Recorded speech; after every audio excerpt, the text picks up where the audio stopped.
Well, it's the final day of the second round of testing ahead of the new Formula One season. We'll be live to the Circuit de Catalunya later on to keep you across all the latest developments. Well, Jenson Button will be in the McLaren again, in the car that stands out for not having a step nose. With even its beach man-made, Barcelona is quite a work of art. Its buildings a complex blend of contours and concepts. No doubt about it, this place is a design spectacular.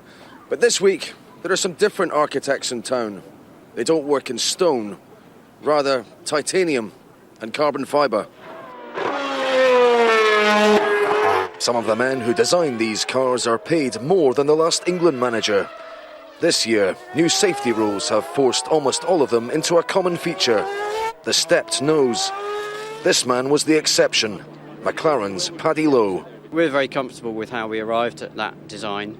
It's a philosophy we've been following already anyway. But of course, you always look at different ideas and things evolve. So who knows, in the future we may develop into an area where that becomes a better direction. Lowe likes Lowe when it comes to his chassis, the middle section of the car. It gives a stable centre of gravity, aids suspension, and even under the new regs allows a bump-free nose. Red Bull and the rest run a higher chassis, creating more airflow under the car, which sucks it down for better grip. It's a conflict of philosophies, and for this season, the die is cast. If, say, everyone finds that you have the advantage, would it be hard for Red Bull and the others to reconstruct along your lines? Yeah, that's a very good point. Some things are in the nature of fundamental decisions, and generally you can't change those within a season. This particular example is pretty difficult to change mid-season, so it's something we've selected.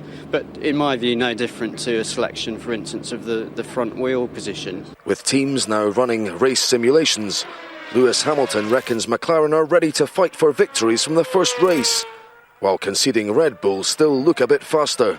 Will the final round of pre-Melbourne upgrades prove decisive? Typically, teams will be bringing their final upgrade next week, through the test next week, and that'll be when it becomes even more interesting to see. The consensus on the pit lane is that McLaren have the best looking car, but will it still seem as handsome if it doesn't win races? Craig Slater, Sky Sports, Barcelona. Sports HD 4. Well, it's the final day of the second round of testing ahead of the new Formula One season. So let's go live now to Craig Slater in Barcelona. Morning, Craig. Yes, good morning, and a very warm welcome to the Circuit de Catalunya here, which is, as you say, today it is the final day of this, what has been an interesting and at times very eventful second round of testing. Because all the teams are running different kinds of data programs at the moment, different fuel loads, it's very hard to tell exactly where they are all at this intermediate stage. But fortunately, we do have Sky Sports F1 HD's Ted Kravitz here, who knows how to read the runes.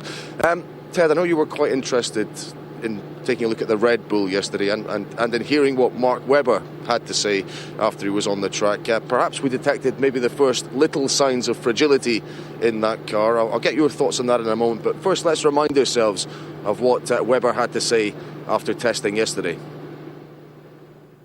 We need to improve the car for Melbourne, no question about it. And that's why we're world champions in the last few years, because we've done a good job of that. And we need to keep doing that. Milton Keynes working incredibly hard. Vieri, Renault, everyone together working the one goal to make sure that we get the car working very well for that first Grand Prix, as you say, which will be, improved upon subtly from this moment. So Webber there saying he needs the car to be improved upon. There's a lot more to be bolted on, I suppose, little upgrades, I suppose, ahead of the next test here at the beginning of next month. But, what did you read into what happened yesterday? They had their first breakdown of the testing period thus far, didn't they?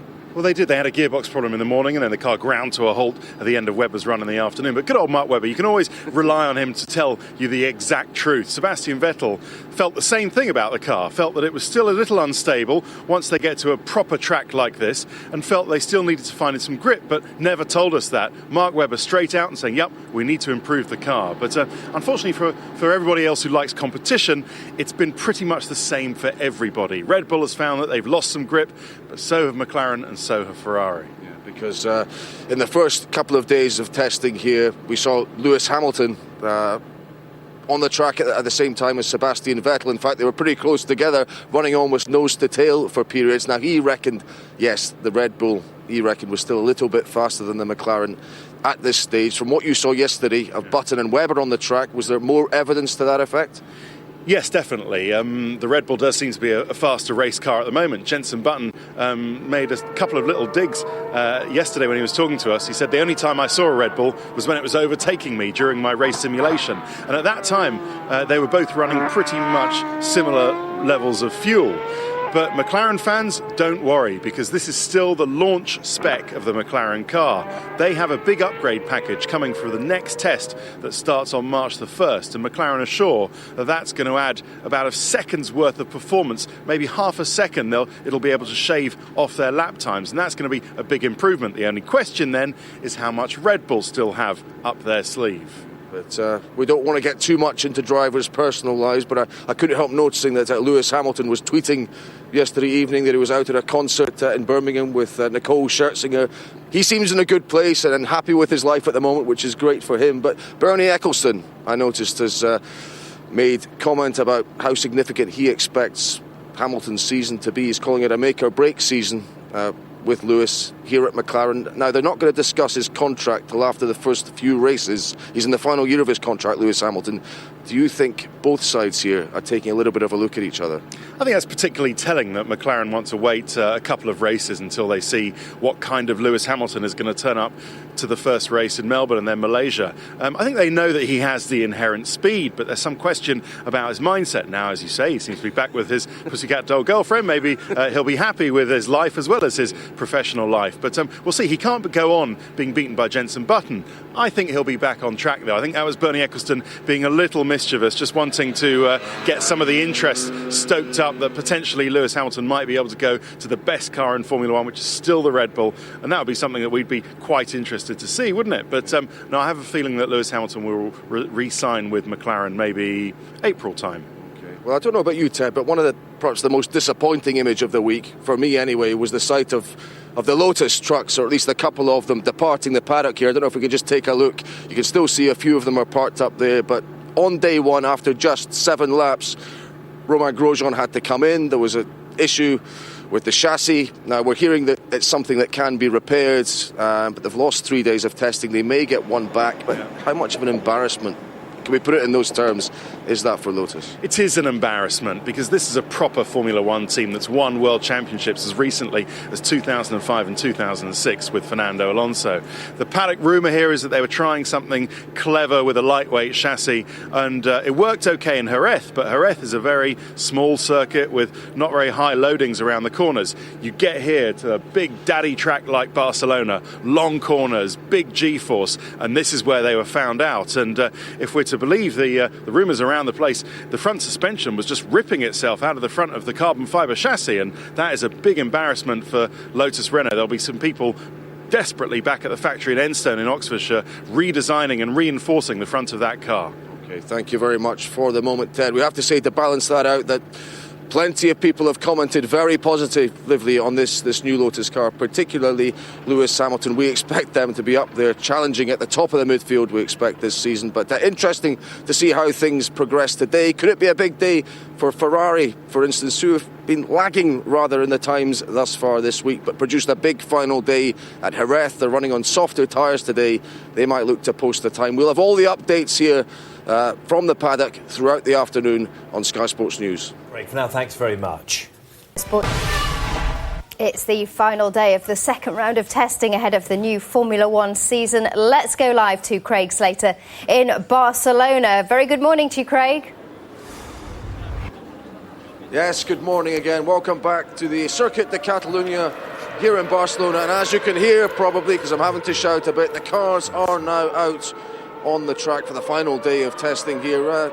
Some of the drivers involved, well, we bumped into Jenson Button just a few minutes ago. He gave us a nice wave as he greeted us in the paddock, and I guess an important day for him. Jenson in very much an upbeat mood, but he does want the car to be developed ahead of that first race in Melbourne. Interestingly, the mood music in the paddock here, the thought is that yes, maybe Red Bull a little bit ahead of McLaren at the moment, but Ferrari struggling. Most experts seem to think that Mercedes will be the third force in that initial race in Melbourne, which will be a very emotional race for this gentleman here. It's Daniel Ricciardo of Toro Rosso, because you're from Perth, you're an Australian, and this will be your first Australian Grand Prix. I mean, how excited are you about it? Yeah, mate, I'm very, very excited. I think to have a home Grand Prix is something very special, and to have it as the opening race of the year, makes it even more exciting. So, I'm assuming a lot of Perth people will make the trip over to Melbourne and be cheering me on, along with hopefully all the other Australians. So I'll try and use it all to my advantage and really have a good weekend. We're catching able to talk to you here, and it's great that you're talking to us live on Sky Sports News, because you're not driving today. Jean-Eric's in the car, Jean-Eric Verne. So what do you do when you've got a day off, as it were? Probably isn't a day off, is it? No, not really, but try and, I guess, spend time in the garage with the team and go through what test items he's trying and try and learn. Basically, he's doing a bit of a different program to what I was the last couple of days, so just to hear as well what he says on the radio and see what he feels with the change, and just try and basically learn as much as I can, even though I'm not in the car, just for me to keep in the memory bank for next time we go testing. I mean, a big difference here between Jerez and here. This a Grand Prix circuit is a demanding circuit on the car. How's the car been performing? How was it performing with you?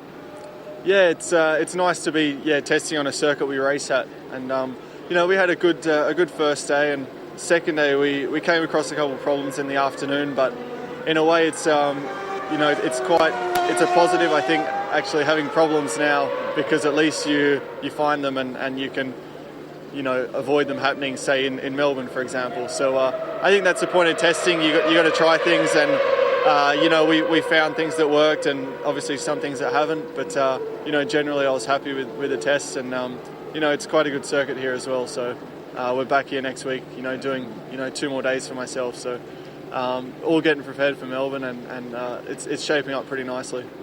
You came through the Red Bull Driving Academy, and you had, I think, 11 races last season with HRT.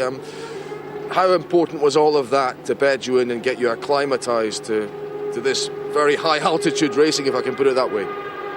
Yeah, it's I think the lead up, since I've been with Red Bull, they supported me since 2008, and each year they've put me up a step. I've done the results, and they've brought me closer to now this seat here in Formula One. So they let's say threw me in to HRT last year in the middle of the season, which was a nice surprise for me, but something a little bit in the deep end, to jump in mid-season, not really having experience with the team or the car.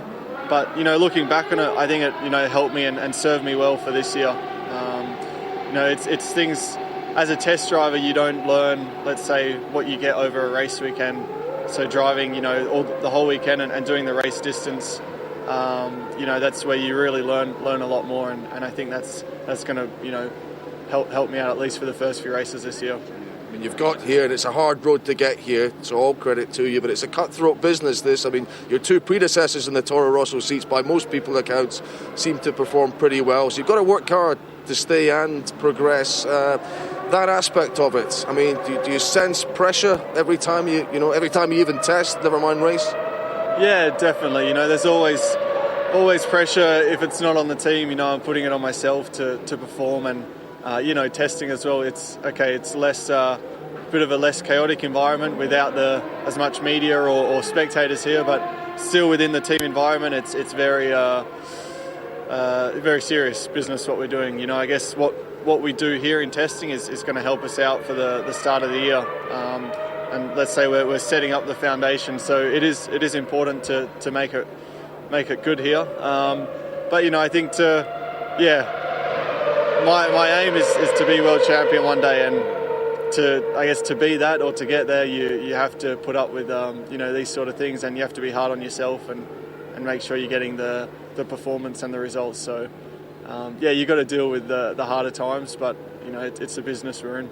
Because I remember a little while back when you completed a couple of laps and people were comparing it to, I think, a certain Sebastian Vettel at a similar testing event, and talking about you as maybe the new Sebastian Vettel because of your pace. Do you like those comparisons, or is it a bit of a monkey on the back?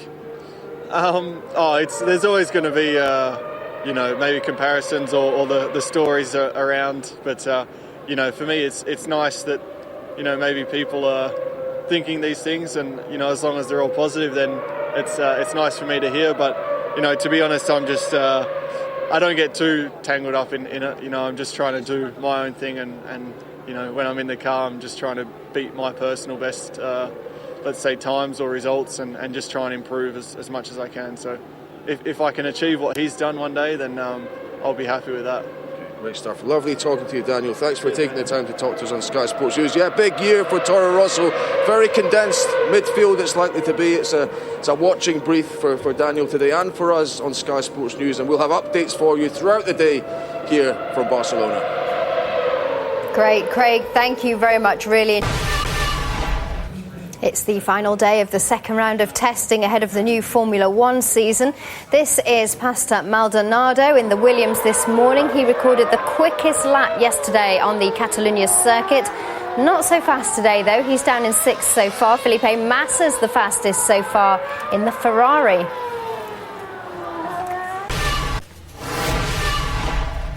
Final day of the second round of testing in Barcelona ahead of the new Formula One season. Jean-Eric Vergne, who's clocked the fastest time so far for Toro Rosso with a 1 minute 23.988 second lap. Paul di Resta in his Force India car, well, he trails by just over a second. Paul di Resta's fastest lap so far, 1 minute 25.086, putting him third fastest at the moment. This Felipe Massa.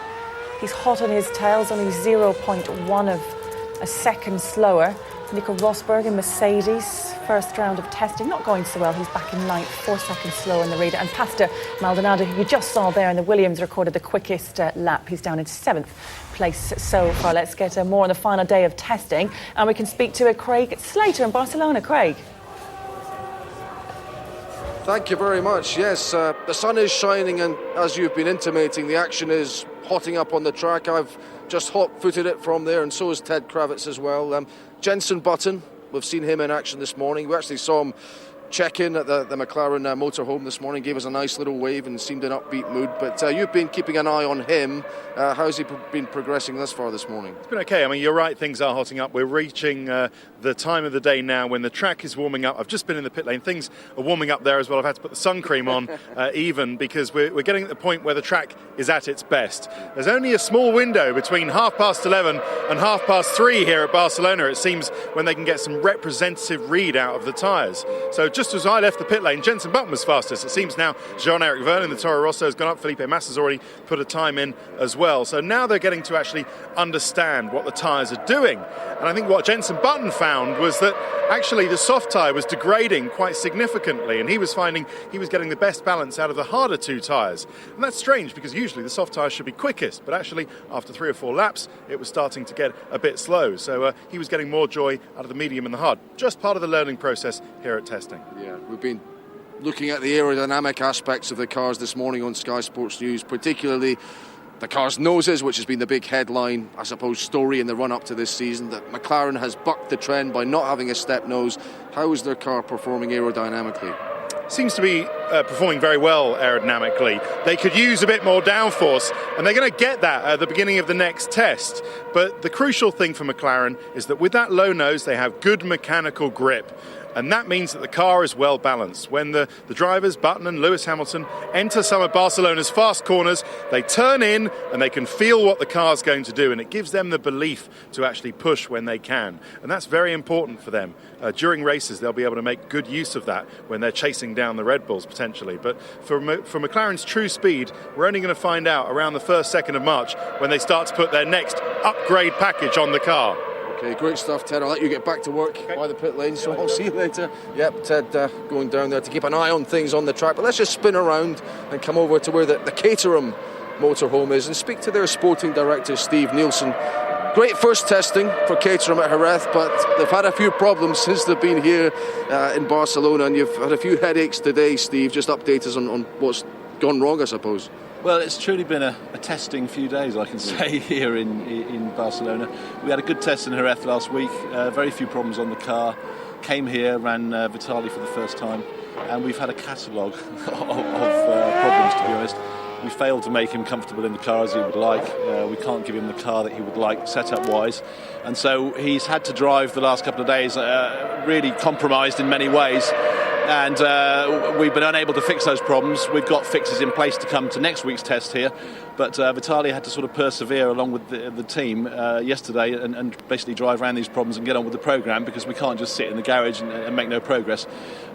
Say those fixes are in place for next week, when we expect Vitali to have a very different 2 days to the ones he's had yesterday and the day before. Heike's back in the car today, so we were hoping for an easy day without any of the problems Vitali had. Unfortunately, we've now got an engine problem, and the engine's had to come back off the chassis, so the car is sat just where we didn't want it, on high stands in the garage, not going around the track. So it's difficult. So, Heike in it today. I mean, you just have to roll with the punches, and I suppose it's better having these problems now, and in a sense, that's what testing's for. Sure. I mean, I'd rather find the problems here than in Melbourne. But at the end of the day, we want the car on the track. We want to make progress. We've hardly done any setup work here on this track with the car because of the problems we've had. We were hoping to get into that today. The car should be out around about 2ish, straight after lunch, and then we've got to make the best of the last 3 hours we've got here. I mean, a lot of talk at the moment from maybe the lower end of the midfield, and you want to be competitive in that midfield this season, about costs and how you deal with budgets and all that kind of thing. I mean, is it a headache for you? Does every penny count? We think of Formula One being awash with cash. Is that the way it is for you guys at Caterham? No, is the short answer. I think every team in the pit lane will tell you that they want more money. We are no exception to that. We are one of the lower budget teams, and we have to make every penny count. But equally, the people at the fast end will tell you the same, that they also make every penny count. So it does focus your attention, I suppose, if you have fewer possibilities, which in some ways can be a help as well. And we've got some exciting developments coming through for the next test, new aero parts and so on, and we very much want to get them on the car, get on the track, and really realise the potential of the car, which, I say, we haven't seen yet. Well, let's look on the positives. You've got Kerrs in your car for the first time this year, which should add a fair bit of time. I mean, has that been working out okay? Kerrs, to be honest, it's one of the most complex systems on the car. Explain what it is, for a lot of our viewers don't know exactly what it is. Kinetic energy recovery system, which basically uses the braking energy of the car, charges a battery, which the driver then gets to release later in the lap, and gives him the equivalent of 70 or 80 horsepower for a few seconds, and we can choose where we use that on the lap. But it's a very complex system. As I say, it's no secret we use a Red Bull system, which has been absolutely faultless so far. We haven't had any problems with it. We've had problems with things like making a seat fit, which should be the bread and butter of what we do, and that's been our problems. But the Kerrs system has been faultless. Yeah, but others have had worse problems, and I mean, looking around, the Lotus have had to pack up and leave, and of course you were with that team, Lotus Renault, for a number of years. Did you feel for them having to take their trucks out? Embarrassing from them and a big blow for them. Of course, yeah. I mean, it's never, you never take delight in other people's misfortune, because your own misfortune is never that far away. But yeah, it's difficult for them. But they're a good team, and I can imagine that they're turning that factory upside down now to get that fixed, and I'm sure they'll be back in strength next week. So I'm talking about you competing in the midfield this season. Am I getting ahead of myself? I mean, is that the aim? We aim to make the best of what we have. As I said just now, we haven't really scratched the surface of this car yet, competitive-wise, and I hope we are aiming for our first points finish this year. I hope we can do that on pace rather than on other people's misfortune. But that we really don't know yet. We need to do some serious running, some long runs, use the new tyres properly, get the drivers comfortable in the car, and then really see where we are. Okay, well, Steve, it's great speaking to you live on Sky Sports News Europe. You've got your hands full today, so I'll let you get back to work, so thanks very much. But yeah, we will be actually ending the day here at Caterham a little bit later on. We'll be in that very impressive motorhome, enjoying the hospitality facilities up there, and speaking to the head of the team, effectively, Mike Gascoigne, who's going to be taking a look back on everything that's happened in this very eventful testing week. That should be very interesting indeed. Great facilities up there. It really is very, very plush. So don't miss that a little bit later on Sky Sports News. Thank you very much, Craig. That's the final day of the second round of testing in Barcelona ahead of the new Formula One season. Jenson Button's having a good day. He's in second so far for McLaren with a 1 minute 23.200 second lap. Sauber's Kamui Kobayashi is taking the lead though. It's almost a second faster.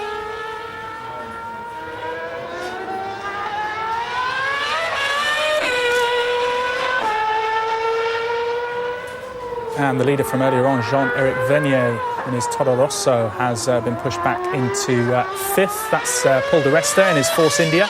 He's jumped into third spot with a lap time of 1 minute 23.304. And this is Nico Rosberg in his Mercedes. We'll keep you posted on all the developments there.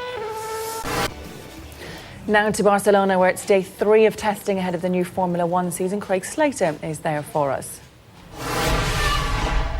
Thank you and welcome back here. Well, it is one of the great names in Formula One. Sir Frank Williams' team have won 7 Drivers' Championships and 9 Constructors' Championships. But the last of those was back in 1997. And last season, well, it wasn't one of the greatest for this great British institution. But potentially a fresh start for them this year.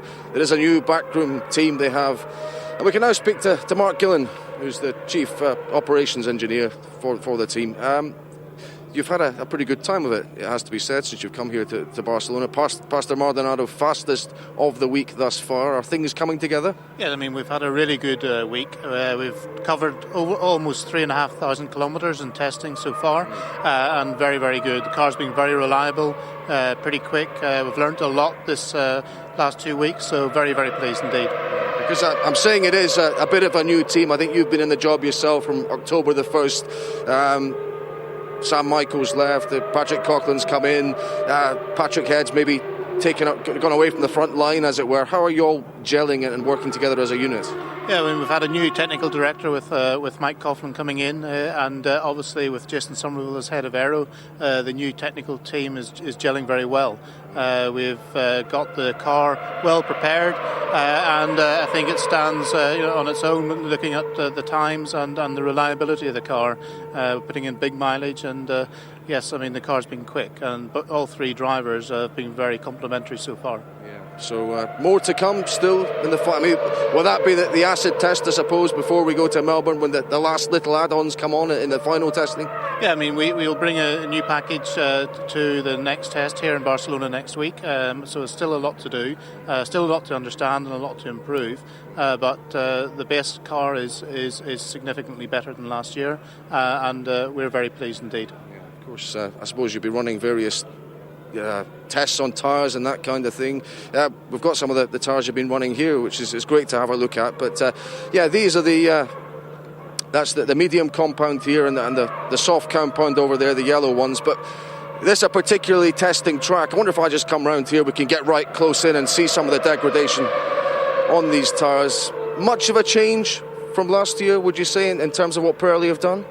Obviously, they're looking to bring the compounds a bit closer together and be a bit more aggressive in the race weekends. We've just finished actually a race stint, a complete race distance this morning, and very, very happy with the degradation, which is the drop in performance, or lack of drop in performance as we want, through the race. So we're very pleased. It is a difficult track, this, particularly for the front left tyre. Yeah, so targets for the season, I mean, we always have great expectations for this team because of its history. What would be the kind of step forward you'd be looking for? I mean, obviously last year isn't where we wanted to be, so effectively we want to be finishing in the points, consistently finishing in the points, and consistently qualifying in the top 10. But the most important thing is to show continuous improvement through the year, and with that we'd be very pleased. Yeah. And you brought in Alex Wirtz as well to work as a mentor for the two guys. I mean, they're fairly inexperienced. They've got a decent grounding in F1. What's his role going to be? I mean, Alex is here as a mentor, a driver mentor, and bringing experience, as you say. 3 drivers are relatively inexperienced, but we've go back 3,500 kilometres, no excursions, no problems at all. So, and their feedback has been really good. So it's gelling in the truck when you've got four drivers. There's a lot of conversation, and Alex certainly just the last couple of days has already had a big impact. So thank you very much, Mark. That's good to talk to you. I know you're a busy man today, so we'll let you get back to the front line, as it were. Thank you. Things certainly on the move here for Williams. A new backroom staff, as it were. Very disappointing season for them last season, but so many of their fans in the UK will be hoping for better things in 2012. Lamps, I'm sure it's pretty warm on the final day of second round of testing ahead of the new Formula One season in Barcelona. Season starts in 3 weeks' time. Let's speak to Craig Slater. Look at him, smug, sunny smile. Over to you, Craig. Yeah, I'm having a great time over here in Barcelona. But, as I walk up and down the paddock, I'm just thinking, could the future of Formula One lie with some of the newer teams on the grid? Teams from countries which don't necessarily have much of a tradition in the sport. I'm thinking of the likes of Force India, whose trucks are just beside me. 6th, they finished in the Constructors' Championship last season. They have their own Grand Prix in India now. That's an expanding economy. But what about another team? What about Marussia, backed by a Russian car manufacturer? They're really looking to go places this season. They've got a technical deal with McLaren, and they can look forward to the Russian Grand Prix in 2014. And I tell you what as well, they've got a very tasty young French driver called Charles Pic. He might not be a big name at the moment, but he is being mentored by a big name, someone that knows him very well. He's being mentored by Olivier Panis, who I guess all Formula One fans remember for that classic victory in the Monaco Grand Prix back in 1996. But Charles, tell us a bit of... Sorry, I do apologise. Tell us a bit about Charles, Olivier. Well, just hello to everyone. I mean, Charles is a pretty young driver. He's doing GP2 last year. I know him for a long time until when I met him the first time, he was 4-year-old. Yeah. It means he's a huge history together. And, he asked me last year to help him during the season in GP2 and to try to push him in Formula One seat for this year. Is what we can do with a big company in France. He was the Groupe Lagardère and the family of him, and now I'm very happy for him to be here in Formula One. For me, this kid is... I saw many drivers, but this one is something special, I'm sure about this. And he's very determined, motivated, and now he would do a career in Formula One. What is it like, even if you've been successful in GP2 or GP3 or one of the feeder series back in your day, that first day through the door with a new team, is it a very daunting experience? Yeah, really, man. For me, is to help him the maximum I can technically, and sportively to do the best this year with Marussia. But the point of him is very focused. He know exactly what he wants to go. He's just want to have success in Formula One. Now just here to help him and to be sure he take the right decision. So you mentioned that he's a very talented young driver. Specifically, what do you think his qualities are? The quality is the speed for sure. The determination. For me, this is... I don't see a lot of drivers determined like him, really. This for me is the good point for him. Tell me, it's a very different business, it seems, from the outside, driving an F1 car today from back in your day, which wasn't that long ago, but all these new gizmos and buttons on the steering wheel, does it take a different skill set to be good at that? Yeah, for sure. It's much more complicated, to be honest, because I have the radio on my ear when he's driving, and when I heard all the engineers talk to him and say, change this, change that, and I said, maybe I'm too old, or maybe he's quite tough. I think it's more tough for the driver now to change a lot of things during his drive at the same time. What about the innovations they brought in, things like DRS and cars, but maybe DRS in particular?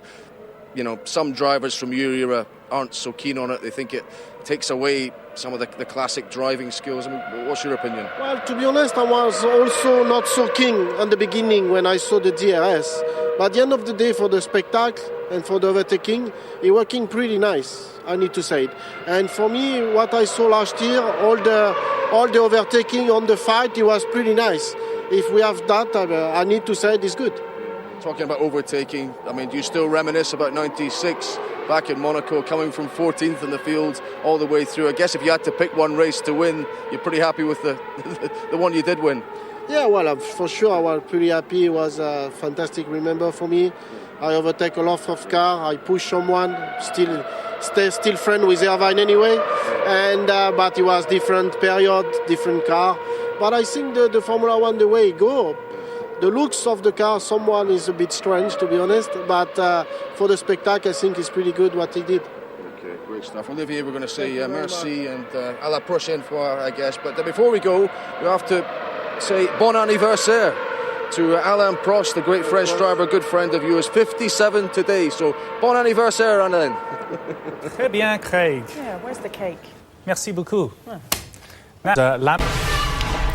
Formula One testing continues in Barcelona as the teams prepare for the first race of the season in 3 weeks' time, and it's been Sauber's Kamui Kobayashi who set the pace today. Kobayashi completed 63 laps in the morning session of testing today. His time of 1 minute 22.3 seconds was the fastest time of anybody this week at the Circuit de Catalunya. Williams' Pastor Maldonado was second fastest, 0.2 of a second slower. He was fastest yesterday, and the team are expecting even more developments.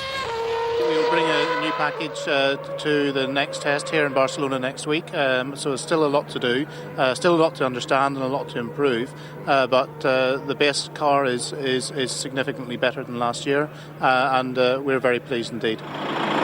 Jenson Button set the third fastest time as McLaren continued to work on their 2012 car, which is the only one so far not to feature a stepped nose. They could use a bit more downforce, and they're going to get that at the beginning of the next test. But the crucial thing for McLaren is that with that low nose, they have good mechanical grip. And that means that the car is well balanced. When the drivers, Button and Lewis Hamilton, enter some of Barcelona's fast corners, they turn in and they can feel what the car's going to do, and it gives them the belief to actually push when they can. And that's very important for them. During races, they'll be able to make good use of that when they're chasing down the Red Bulls, potentially. But for McLaren's true speed, we're only going to find out around the 1st, 2nd of March when they start to put their next upgrade package on the car. It's been a bad week for Lotus, who had to abandon their entire programme after just 7 laps on Tuesday. That after being fastest in the first round of testing in Jerez. The paddock rumour here is that they were trying something clever with a lightweight chassis, and it worked okay in Jerez, but Jerez is a very small circuit with not very high loadings around the corners. You get here to a big daddy track like Barcelona, long corners, big G-force, and this is where they were found out. And if we're to believe the rumours around the place, the front suspension was just ripping itself out of the front of the carbon fibre chassis, and that is a big embarrassment for Lotus Renault. There'll be some people desperately back at the factory in Enstone in Oxfordshire, redesigning and reinforcing the front of that car. It is the final day of the second round of testing ahead of the new Formula One season. We'll be live to the Circuit de Catalunya on the evening report to round up the latest developments. Jenson Button has been in the McLaren again, in the car that will stand out on the grid. Thank you and welcome back here. Well, if you walk up and down the paddock long enough, you can bump into some very important people, and I've kind of struck lucky here by bumping into Martin Whitmarsh, the team principal for McLaren. Now, I guess you've arrived in here, but over the 4 days, what do you think? How well do you think you've gone about your business? What have you achieved? Well, I think actually we've not quite finished the 4 days yet, but we're just getting towards the end of it, and we've been banging out over 120 laps a day. We haven't had anything fall off the car this week. That's always a good sign. No, we've been, seriously, it's been very, very reliable. We've just concentrated on our engineering program. We spent the mornings gathering data, doing tests, not trying to go quick or super quick, and the afternoons doing long runs, and they've all gone well. So if I contrast that with if you were doing this interview this time last year, when we had probably, certainly in my 23 years in the team, probably the worst winter testing we've ever had, we've got to be happy with that. Ultimately, you're happy if your car's quickest, and that remains to be seen. I think it looks tight. Normally certainly I don't sense there's any. Sadly, we're not the dominant team. I don't sense there's any dominant team. So that's the bad news for me. But the good news is I don't think anyone else looks dominant either. Red Bull looks strong. Ferrari, Mercedes, I think we look pretty reasonable.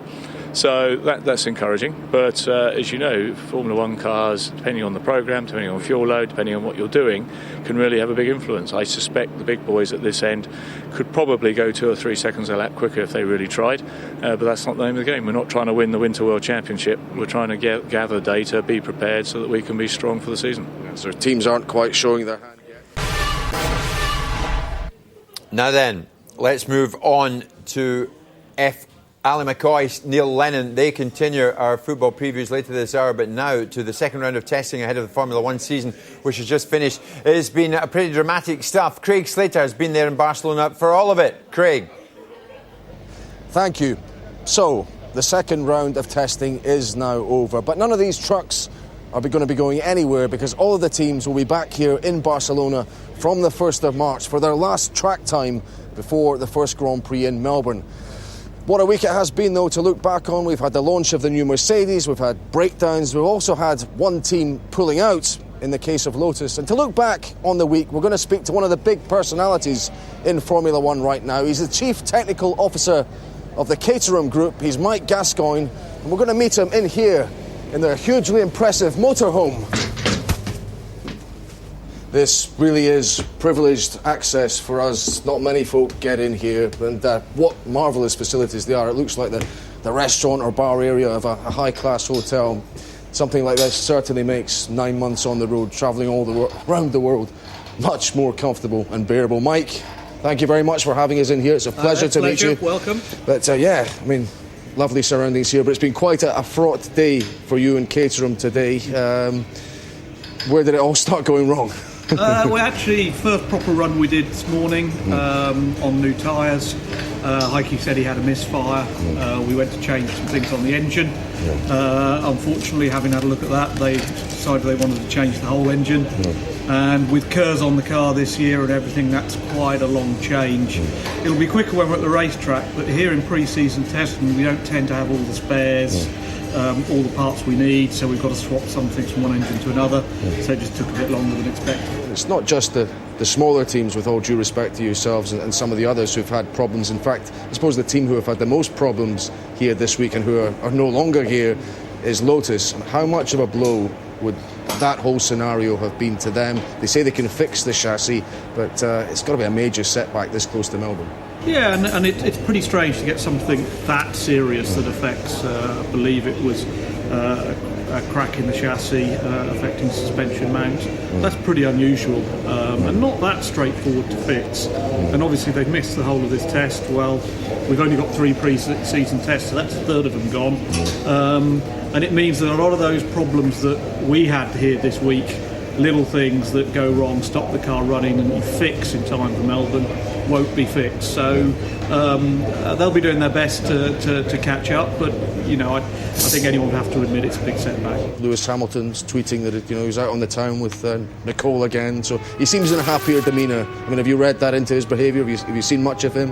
Yeah, I think overall he has a pretty good life. He ought to be pretty happy. Shouldn't he? Yeah, I can't see why he should be that unhappy in life, but he wants to be winning. He's a guy that's very focused on winning motor races, and so he'll want a car that can give him that. Yeah, and Jenson Button, who outscored him last year, again, he's come with a very positive demeanour, it seems to me. Likes the car, likes the setup of the car as well. And do you sense with these new Pirelli tyres that maybe they suit some drivers more than others, and he's one of them that they do suit? Definitely. Jenson's always been super smooth with his driving style. And with these tyres where you've got high degradation, if you lean on them too hard early on, they'll go off and they'll degrade a lot quicker. And Jenson has always been very, very easy on the car and the tyres, whereas Lewis tends to be more aggressive. So for sure, we've seen a lot of tyre degradation here at Barcelona. Very low grip, very high tyre degradation. So if that's a factor, that's always going to play into Jenson's hand. I think that was one of the real critical things last year when he got the upper hand on his teammate, which was a fantastic achievement. But tell us what are your hopes? What are your expectations at this point? I think there's going to be a group of 3 or 4 teams, that second half of the midfield group, all within half a second of each other, and I think we'll be in that group. Okay, well, it's an absolute pleasure to be here, and enjoying your lovely hospitality. You've made us feel very welcome this week. Has been a fascinating week, but of course we're going to learn an awful lot more when we're back here in Barcelona on March the 1st for the final round of testing before everything kicks off in Melbourne with the first race of the season. Sauber's Kobayashi set the fastest time of the day in Barcelona in the second round of testing ahead of the opening Grand Prix, which is just in 3 weeks' time. Kobayashi completed 63 laps in the morning session of testing today. His time of 1 minute 22.3 seconds was the fastest time of anybody this week at the Circuit de Catalunya. Jenson Button set the third fastest time as McLaren continued to work on their car. The only one so far not to feature a stepped nose. Team principal Martin Whitmarsh is pleased, though, with preparations so far. Ultimately, you're happy if your car's quickest, and that remains to be seen. I think it looks tight. Normally, certainly I don't sense there's any. Sadly, we're not the dominant team. I don't sense there's any dominant team. So that's the bad news for me. But the good news is I don't think anyone else looks dominant either. Red Bull looks strong.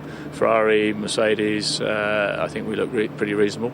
So that's encouraging. But as you know, Formula One cars, depending on the programme, depending on fuel load, depending on what you're doing, can really have a big influence. I suspect the big boys at this end could probably go 2 or 3 seconds a lap quicker if they really tried. But that's not the name of the game. We're not trying to win the Winter World Championship. We're trying to gather data, be prepared so that we can be strong for the season. Not such an easy day for Caterham, though, where Heikki Kovalainen suffered a day of technical problems. First proper run we did this morning on new tyres. Heikki said he had a misfire. We went to change some things on the engine. Unfortunately, having had a look at that, they decided they wanted to change the whole engine. And with KERS on the car this year and everything, that's quite a long change. It'll be quicker when we're at the racetrack, but here in pre-season testing, we don't tend to have all the spares, all the parts we need, so we've got to swap some things from one engine to another. So it just took a bit longer than expected. But it was Lotus who had the worst week of all after being forced to abandon their entire programme after just 7 laps on Tuesday. That's despite being fastest in the first round of testing. The paddock rumour here is that they were trying something clever with a lightweight chassis, and it worked okay in Jerez, but Jerez is a very small circuit with not very high loadings around the corners. You get here to a big daddy track like Barcelona, long corners, big G-force, and this is where they were found out. And if we're to believe the rumours around the place, the front suspension was just ripping itself out of the front of the carbon fibre chassis, and that is a big embarrassment. Second round of Formula One testing has finished with Sauber's Kami Kobayashi, the fastest driver of the week in Barcelona. But several teams are expecting to record significantly quicker lap times at the final testing session next month. If body language is as useful a barometer as any during testing, Jenson Button's looked right on his second day at the track. Simulating race runs, he'd again complete over 100 laps. Fast times haven't been a priority for the leading cars. McLaren's may be almost irrelevant as they're due a major upgrade. Always got the nagging doubt, supposing their upgrade is better than our upgrade. But that's the great thing. That's the interesting thing. At the moment, you can't read too much into times. If you're experienced at watching it, you've just got to look at long runs and try and sense what's doing there, because then you've got some idea of fuel loads. It's quite unusual. 9 laps of fuel around this circuit is about a second a lap time, so it makes a big difference. Last year, the McLaren often had better straight-line speed than the Red Bull, but was slower around corners. Martin Whitmarsh claims those roles have reversed at times here in Barcelona.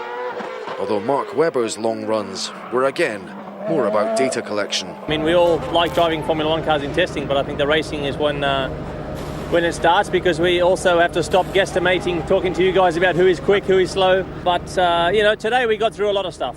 We tested a lot of stuff. The team worked very, very well because we had a very, very big program in terms of garage time. Meanwhile, are there signs Ferrari are finally starting to motor? Felipe Massa managed over 100 laps, and his pace has improved throughout this testing period, although Mercedes still have them in their sights. It is difficult to judge. They don't seem able to do long runs at the moment, which is always the point at which you start to understand the relative performance of other cars. But it's a very strong team, so I'm sure the problems they have now, once they've resolved them, they're going to be extremely tough competitors. But we're achieving what we wanted to achieve at this stage of testing, and so that's pleasing. But as the clean-up operation began, few will leave here with a clear picture of where the advantage really lies. So the countdown to the new season has begun in earnest, but it's clear even at this late stage that the leading teams are still holding something back. That should change at the final test starting here on the 1st of March, when the cars, as they'll race in Melbourne, first see action on the track. Craig Slater, Sky Sports, at the Circuit de Catalunya near Barcelona.